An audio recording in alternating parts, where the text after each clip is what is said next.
Hello there, and welcome back to Writing from Scratch with me, Tom. In previous weeks, we've talked about how to find ideas. For example, going out and about to find atmospheres, tones, and locations for your story. If you haven't watched that video, please go back and watch it now. Today, I want to talk about something that's extremely important for your book, which is the story.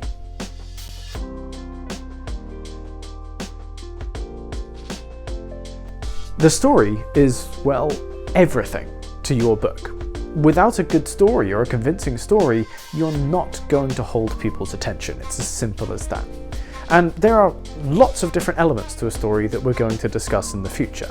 But today, I want to focus on planning and focus on how to find and formulate ideas for your story.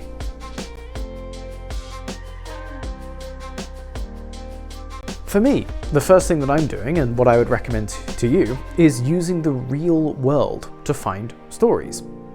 Because, for a really simple reason, these are real. Quite often, a problem with storytelling is that the concepts and the rhythm and the flow can be unbelievable. Characters or people act in ways that most people wouldn't usually act.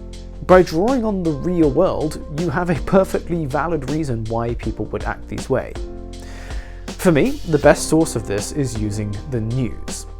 On the news, you have the background, the consequences, and the fallout of every story that happens.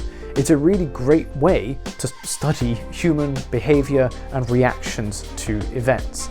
And this can be a great way for you to understand what you want to write in your book, what kind of story really grips you when you read the news, and maybe you can start to understand why. The most important reason for choosing the news is consequences. Consequences. Can you imagine Star Wars if when the Death Star blew up, the Empire just continued as usual?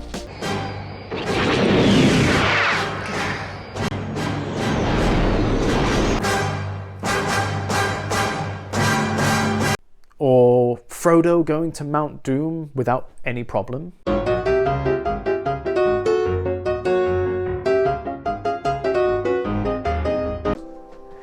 Actions need consequences. It's such a fundamental part of storytelling. Every action that your character takes must have a fallout consequence. This is what keeps people gripped. If actors or characters don't have consequences for what they do, we very quickly lose interest in that story. Think about some of the worst films you've ever seen, and usually the reason is because there's no consequences for any of the actions that the characters take. The news is a fantastic place to find these cause and effect relationships everywhere you go, and usually they're broken down in really simple terms that anybody can understand.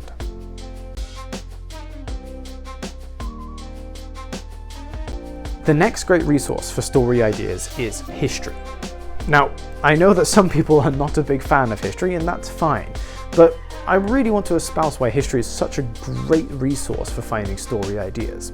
First of all, history has everything. It has love, it has war, it has romance, it has crime. Anything that you can imagine, any genre of story except science fiction, but we'll come to that in a minute, is represented in history. Also, you can see the consequences of the actions that have taken place in history. You can see something that happened 20 years before and all of the events that led up to a modern day event now or a previous event as well. So it's really, really great for understanding that cause-effect relationships, and that can help you imagine what-if scenarios and then redress that for your story. Plus, these things really happen. So you have a very credible foundation for this thing causing this thing. And that's really, really good for building a believable, consequence-driven story.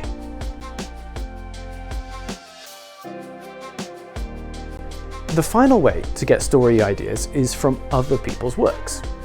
But this is something that I find really, really challenging. We all have books, films, TV shows that we really, really love. We all have directors, authors, actors that we idolize too. And it can be really, really tempting to take just a few of these ideas from their work and reskin them for our own. But this is something that I don't feel adept enough to do without crossing over that line into plagiarism. So for me, it's something that I'm going to try and avoid doing. Now, of course, I've encouraged you to read a lot. And that means that indirectly and directly, you're going to be influenced by the things that you're reading. But that's why it's really important, as I said in the last video, that you're getting a wide variety of things. So you're not just emulating one author's or one writer's style.